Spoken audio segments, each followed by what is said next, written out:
Assalamualaikum warahmatullahi wabarakatuh. Welcome back to my channel.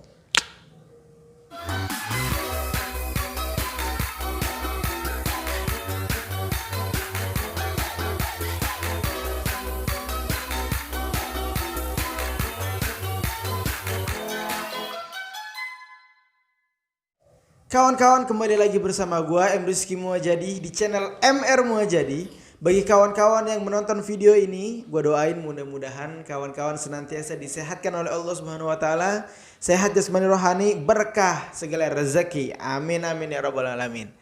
Udah lama banget kita enggak cerita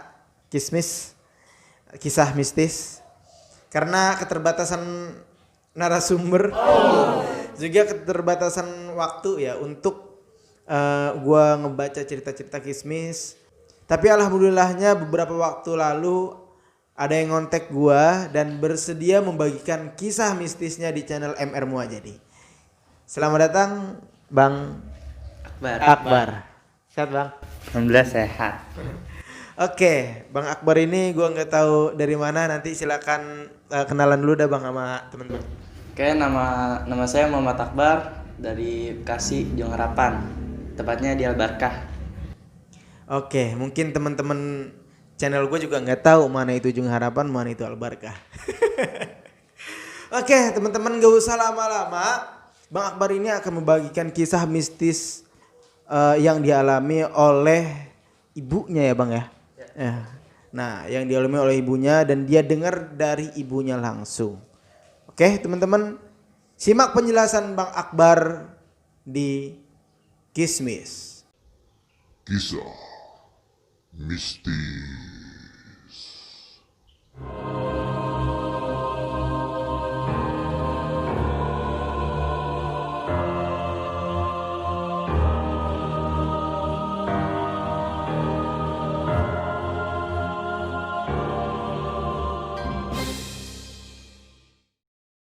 Assalamualaikum, nama saya Akbar, biasa dipanggil Abai. Pertama dari awal kisah di tahun 2009 atau 2010, rumah masih di Cakung, Jakarta Timur, tepatnya tuh di deket SD Alwatonia 9. Saya masih umur kiranya 3-4 tahun. Di awalan pertama yang dirasain ibu tuh kaki kiri di betis sakit. Dikiranya tuh kayak masih penyakit medis, dibawa ke tukang urut katanya masih penyempitan saraf. Atau saraf tuh, masalah saraf tuh minum jamu diurut selama jalan 2-3 bulan lah atau lupa gitu. Terus udah tuh semakin lama semakin parah, makin gak bisa jalan. Terus abis itu dibawalah ke orang pinter. Ini kakinya udah dua-duanya enggak, sebelah kiri. Sebelah kiri. Di tepatnya di betis sakitnya tuh. Dibawa ke orang pinter pertama sampai ke orang pinter ketujuh, bilangnya menyatakan ibu tuh dikirim telur atau yang semacamnya, yang dikirim yang kayak basisnya kirim gitu. Terus jalan waktu dikirim makin parah, terus dibawa ke medis, ke rumah sakit Mediros. Terus sampai sekitar 14 hari di rumah sakit Mediros dinyatakan itu penyempitan saraf. Habis itu nggak sembuh juga, pulang semakin parah lagi tuh semakin nggak bisa jalan. Tapi yang anehnya kalau pagi sampai maghrib itu bisa jalan normal. Tapi pas maghrib ke atas udah nggak bisa jalan. Anehnya tuh di situ. Itu kejadian itu berapa lama tuh? Hampir 1 tahun.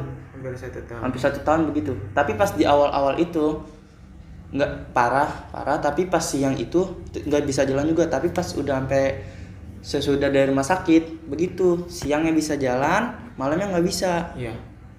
Yang bikin heran tuh di situ. Itu kan dari rumah sakit Mediros sekitar 14 hari atau 12 hari gitu lupa. Keluar dibawa ke orang pinter lagi, dicari tahu kan masih percaya atau nggak percaya. Iya.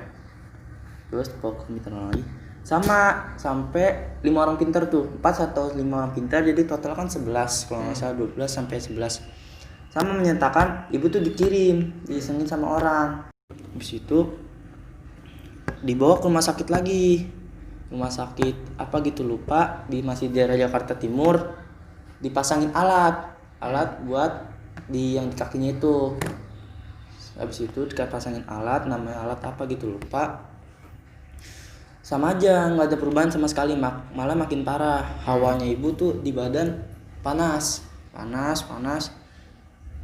Habis itu udah tuh ya kan, dari rumah sakit itu udah tuh ibu masih normal, tapi tetap kalau malam nggak bisa jalan, nggak bisa ngapa-ngapain. Iya. Ibu tuh sebelumnya ibu saya tuh di Cakung, alhamdulillah jadi bandar arisan lumayan, alhamdulillah gede. Iya. Kalau bapak kerja di Pasar Baru sebagai security. Iya. Terus di situ ini nih ibu keliling kayak nagih arisan gitu. Terus suatu hari tuh ibu mimpi malam-malam lagi tidur, jadi kayak lagi di hutan, posisi itu lagi di hutan, di hutan. Terus ibu nemu tuh kayak telur swang gitu di semak-semak. Ibu ngambil telur pertama, diambil pecah sendiri gitu. Ibu ngambil lagi pecah sampai 3 kali pecah juga. Itu keesokannya kan ibu nagih arisan pagi-pagi. Terus temennya ibu tuh namanya Fulan. Iya Fulan deh. Ini ngomong, dipanggil kan ibu saya dipanggil sama Mama Mega, ngomong, ini Mama Mega kesian setiap jalan kakinya dililit sama ular. Terus ditanya sama ibu, Cek, itu beneran kaki saya dililit sama ular? Kalau Mama Mega nggak percaya, tanya aja sama teman saya yang orang pintar yang ngobatin ibu. Terus didatengin lah tuh, ditemuin sama ibu, tanya-tanya gini. Terus ternyata ibu bener, kakinya dililit sama ular kepala manusia. Ularnya tuh gede, ternyata itu kiriman orang. Dan itu ketika ibu lu keliling untuk ngumpulin arisan itu ibu lu udah sakit atau belum? Udah, tapi kan yang dibilang saya tadi kalau iya, siang itu bisa jalan. jalan, tapi tetap sakit. Kalau malam bener-bener nggak bisa jalan. Oke. Ya. Kan udah tuh, kan dia pertemuan tuh, diceritain gini sama yang orang pintar itu. Benar, ibu tuh dikirimin sama teman kerjanya bapak. Di situ ditelusurin, ternyata ada orang kerja satu tempat sama bapak, jadi tuh nggak suka sama bapak. Karena bapak katanya disayang sama bosnya. Oke. Yang heran tuh yang dikirim bapak, tapi yang kena ibu. Terus udah tuh, sebelumnya ibu kan sebelum kenal yang sama yang orang pintar ngobatin tuh udah dibawa ke ustadz kayak yang buat ruqyah gitu. Yang buat ngeluarin ini di kakinya itu, ibu keluarin sambil tanganin 5 ustadz. Yang lihat tuh bapak di ngobatinnya tuh nggak salah daerah Cakung. Dari pahanya itu pas sebelah kiri dikeluarin itu jarum. Jarum Bener-bener real jarum. bapak sendiri yang lihat. Terus dibawa lagi tuh sebelum itu ke daerah Paku. Daerah Bekasi. Paku dari kepala. Jadi tuh ibu diobatin sama orang pintar itu muntahnya muntah paku. Muntah paku apa jarum gitu, bapak lupa.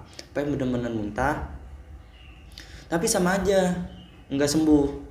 Nggak sembuh, sama aja tetap begitu kondisinya ibu. Terus kan ketemu tuh sama yang ini orang pintar ngobat ibu. Ini ceritain gini. Udah tuh kata ibu, udah ibu pasrah aja, diserahin ke temennya itu. Terus langsung diobatin. Pertama dicari dulu nih masalahnya apa, alasannya orangnya ketemu, tapi bapak sama ibu nggak ngambil pusing. Orang itu didiemin, dimaafin, tapi udah tahu orangnya siapa. Alasannya karena bapak tuh kagak sukain sama orang itu, disirikin. Terus udah lama kayak gitu dikirimin, tapi ibu yang kena. Kirimin diobatinnya metode pertama, ibu disiramin garam di samping rumah yang masih dicakung. Oke. Disiramin garam kayak ngaburin garam gitu, gini ibu cuma pakai kain kemben. Ibu duduk, bapak di samping. Habis itu udah udah disiramin pakai garam. Habis itu sekeliling rumah, ternyata di rumah itu juga ada ular bener-bener gede nutupin rumah. Iya. Itu ular yang tidak kasat mata. Tak kasat mata, cuma yang orang Tertentu yang yang bisa. Situ. Terus kan sebelum sama yang ini, ibu tuh juga pernah di rumah. Jadi tuh metodenya di rumah itu ditanemin telur busuk. Bener-bener telur busuk. Itu kalau nggak salah harganya per butir mahal tuh, Kak. Sekitar 100.000. Kalau nggak salah di setiap sudut 3, sekitar pasang 3 sudut. Kan total 9. Pasangin telur 9. Makanya ibu dimimpiin telur. Kalau nggak salah gara-gara rumahnya itu dipasangin telur. Itu dipasanginnya sama orang yang jahat atau yang ngobatin? Sama orang yang ngabatin sebelum sama yang dianin garam. Itu ada lagi sebelum. Udah itu kan ibu diobatin pakai garam. Terus keliling rumah itu diobatin dianin garam, Dilemparin garam. Terus ditanya-tanya tuh makhluknya itu, gini kamu dikirim dari mana, gini. Tapi si orang pintar itu nggak mau ngomong ke ibu, soal diumpetin identitasnya. Tapi yang bikin heran itu ularnya itu bener-bener ular gede banget yang di kaki ibu dan kepalanya manusia. Oke. Yang bikin herannya lagi itu tuh kalau siang dari pagi sampai maghrib itu tuh ibu normal, tapi ngerasain sakit abis maghrib sampai malam itu ibu bener-bener nggak bisa jalan. Bener-bener cuma bisa duduk kemana-mana ngesot doang. Ngesot dan ibu tuh ngerasain tuh hawanya bener-bener panas. Bener-bener panas. Tapi bapak nggak ngerasain tuh, cuma bener-bener ibu yang ngerasain. Padahal kan bapak yang dikirimin. Iya. Terus bener-bener panas, ngerasain tuh selama kurang lebih 1 tahun ngerasain kayak gitu. Tapi untung alhamdulillah ada orang baik yang nolong ibu.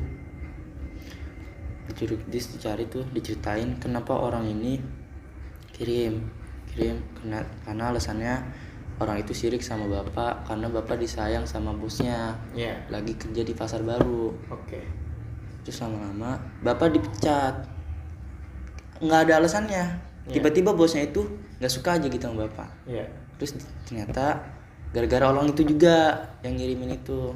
Ternyata orang pintar dan temen ibu itu udah tahu kalau bapak bakal dipecat, dan itu nama bapak.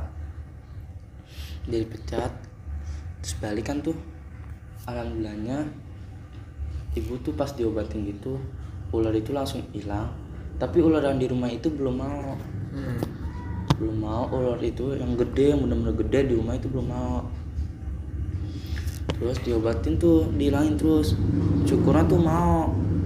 Alhamdulillah tuh mau pergi dan gak gangguin ibu lagi selama kurang lebih 1 tahun tuh. Alhamdulillahnya sembuh tuh.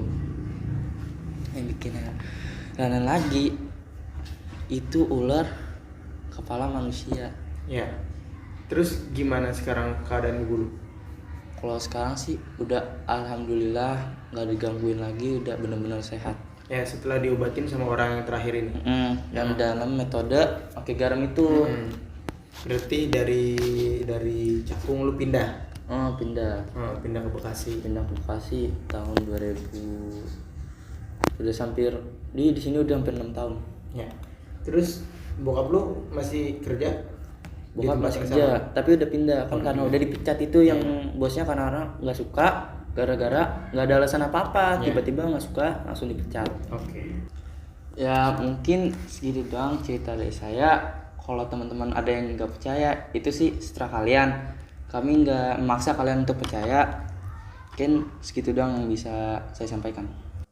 Oke, terima kasih Bang Akbar yang udah membagikan kisahnya. Lebih tepatnya ini tanda kutip diguna-guna ya. Jadi ada orang tua lu yang diguna-guna. Nah, bagi kawan-kawan mungkin yang punya pengalaman yang sama bisa tulis di kolom komentar. Oke. Oke teman-teman, cukup sekian video kali ini. Percaya atau enggak itu kembali ke kawan-kawan pribadi. Bagaimana cara menyembuhkan ya ketika ada penyakit yang tanda kutip dikirimin kayak gitu. Mungkin ada yang ke ustadz, ada yang ke orang pinter dan sebagainya, menurut kepercayaan masing-masing dan menurut keyakinan masing-masing lah kayak gitu. Salah atau enggaknya silakan teman-teman menyimpulkan sendiri. Dari gua cukup sekian, mudah-mudahan kawan-kawan sehat semuanya dan makasih Bang Akbar udah bersedia membagikan kisahnya. Bagi kawan-kawan yang mempunyai kisah mistis silakan tulis di kolom komentar dan kita gabung di channel Ember Muwajadi untuk membagikan kisah, atau bisa DM ke Instagram gua @kialhamid. Dari gua cukup sekian, jangan lupa like, comment, share and subscribe. Wassalamualaikum warahmatullahi wabarakatuh. See you next video.